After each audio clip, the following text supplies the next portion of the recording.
Colonel Potter, sir, my last wish is to be buried in my mother's wedding gown. I've seen these Dodgers for 40 years, all the tricks. Dismissed! Try to picture the landscape of American television without MASH. It's almost impossible, because this wasn't just a hit sitcom. It was a show that permanently changed what comedy on television was allowed to be. When it first aired in 1972, the United States was still entangled in Vietnam. And even though the story was set 2 decades earlier during the Korean War, audiences understood exactly what the show was really talking about. MASH took the unlikely combination of slapstick humor and genuine grief, and somehow made it work, episode after episode, for 11 remarkable seasons.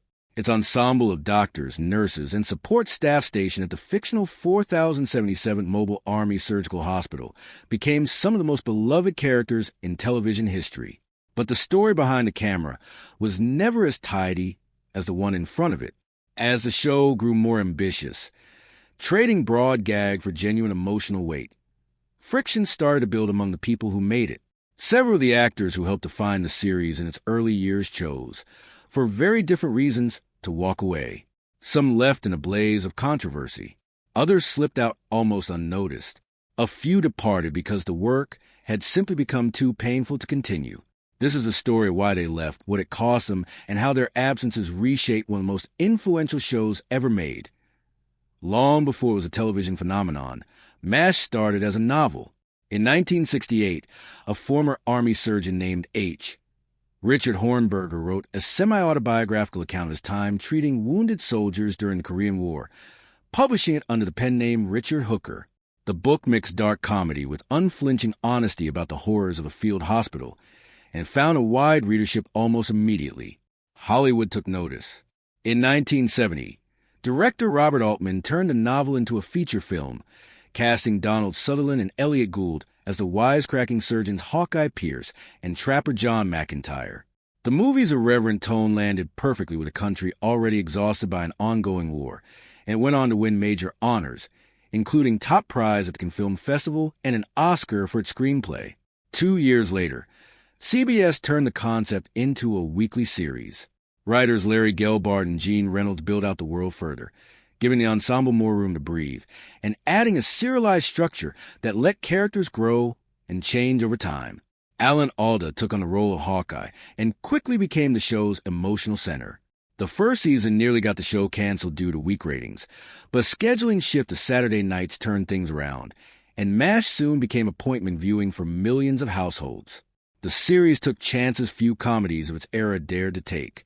It used real combat footage. It dropped the laugh track for scenes that called for silence. And as the years passed, its writers pushed further into territory that was less about jokes and more about the cost of war on the people who lived through it. That shift in tone is exactly what set the stage for the departures that followed, because not every actor wanted, or was able, to go where the show was heading. If you ask longtime fans to name the single most devastating moment in the show's history, many will point to the final scene of the Season 3 finale, an episode titled Abyssinia, Henry. It's remembered less for what was said than for how briefly it was said. Radar walks into the operating room and, in a flat, stunned voice, tells the surgical team that Lieutenant Colonel Henry Blake's plane went down over the Sea of Japan, and that there were no survivors, no music, no laugh track, just silence. That moment marked the exit of McLean Stevenson, the actor who had played Henry Blake since the very first episode. Blake was the bumbling, well-meaning commanding officer of the 4077th, a man who never quite had control of his unit, but somehow held it together anyway.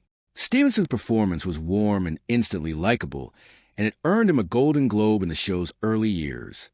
But behind the scenes, Stevenson was growing restless. As the series matured, the spotlight increasingly fell on Alan Alda's Hawkeye, especially once Alda began contributing to the writing and direction of individual episodes. Stevenson, by contrast, felt his character was becoming a fixture rather than a focus, reliable but rarely central to the story. He had bigger ambitions.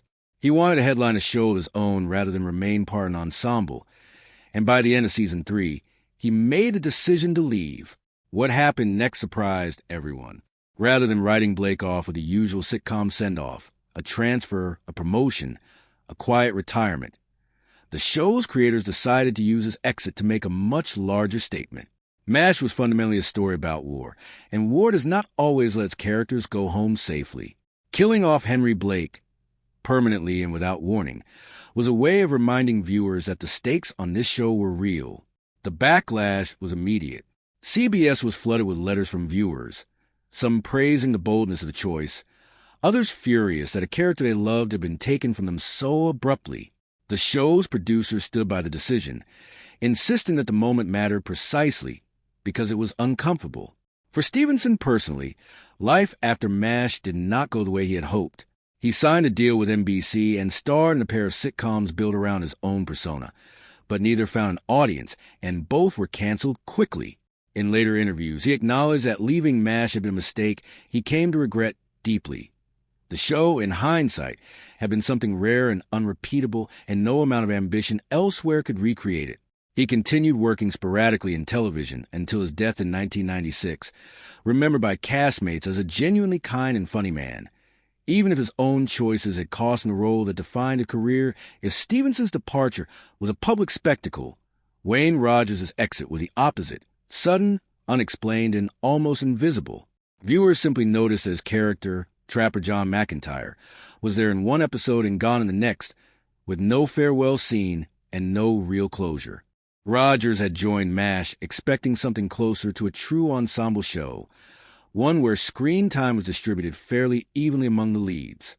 Instead, as the series developed, Hawkeye increasingly became the moral and emotional core of the story, partly because Alan Alda's growing influence behind the camera naturally steered material his way.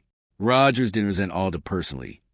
The two were reportedly on good terms offset, but he grew frustrated watching his own character stagnate, while Hawkeye's continued to deepen. In his view, Trapper had gone from being an equal partner in the show's central friendship to little more than a supporting presence who reacted to whatever Hawkeye said or did. Unlike Stevenson, Rogers didn't make a public announcement or negotiate an exit storyline.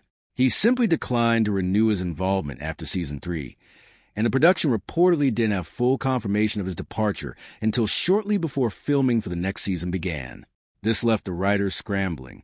They opened Season 4 with a brief explanation that Trapper had been discharged while Hawkeye happened to be away, and that was essentially the end of the character's story on screen. One detail made Rogers' exit even more unusual. He had apparently never signed a formal contract with the show, operating instead on a verbal agreement. When producers considered pursuing legal action over his departure, they discovered they had no real grounds to do so, since there was no signed agreement that had broken. To fill the gap, the show introduced Mike Farrell as B.J. Honeycutt, a character built to be steadier and more emotionally grounded than Trapper had been.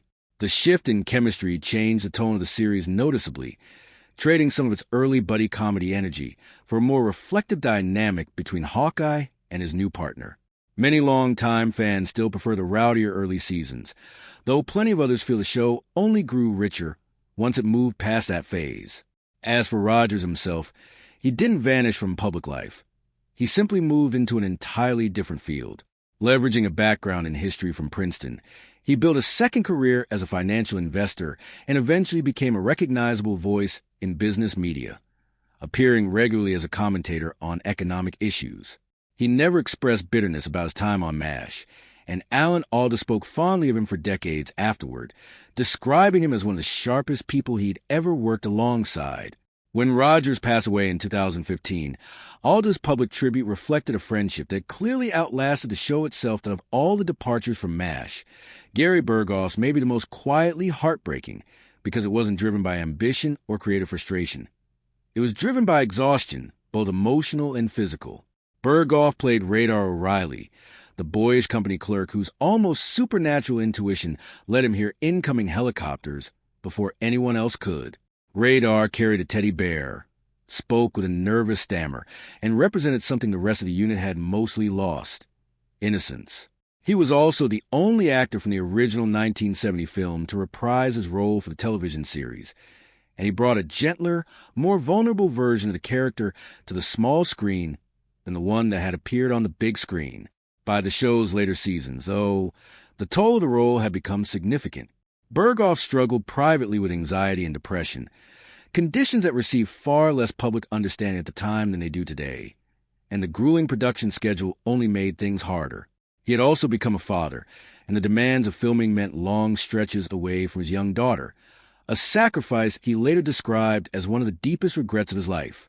Co-star Mike Farrell would later recall that Berghoff often felt he wasn't getting the recognition or flexibility he needed, even though the rest of the cast held him in far higher regard than he seemed to realize. There were also practical disputes over pay and scheduling, as Berghoff sought more time away from set to manage his personal life.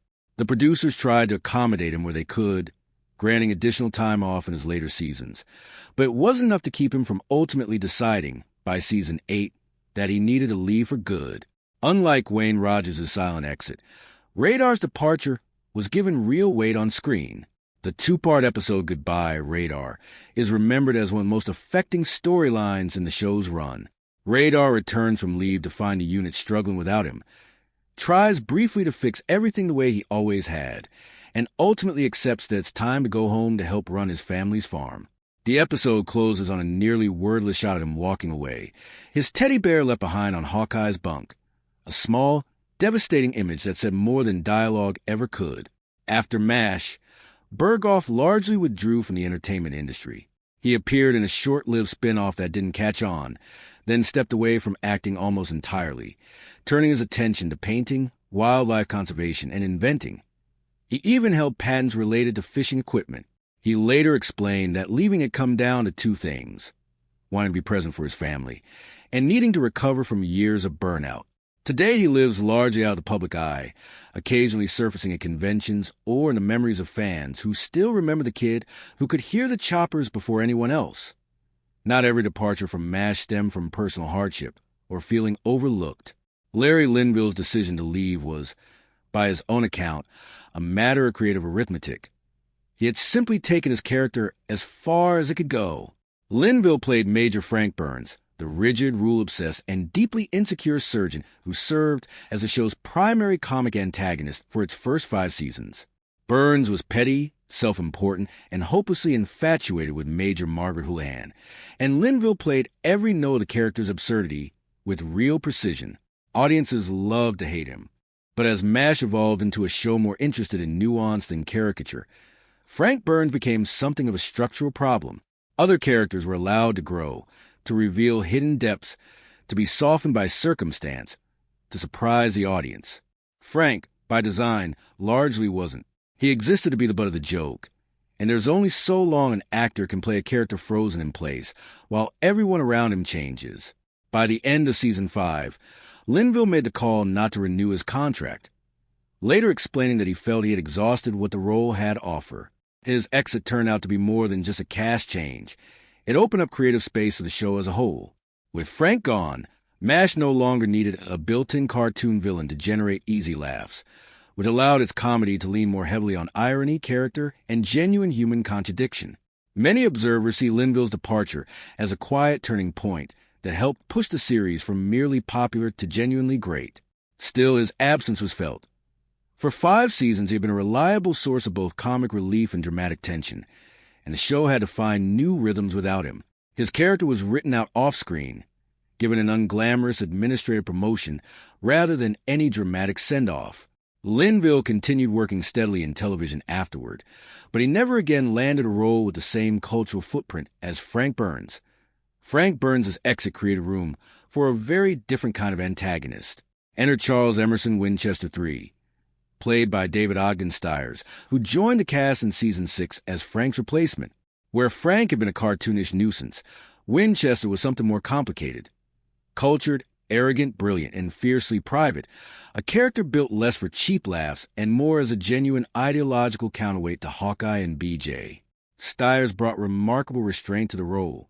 Winchester's initial pomposity gradually gave way to hints of real vulnerability. He wasn't cruel so much as guarded, a man of privilege slowly being humbled by the brutal realities of a field hospital. Unlike several of his castmates, Stiers didn't leave the show early. He stayed through the very last episode in his final scene,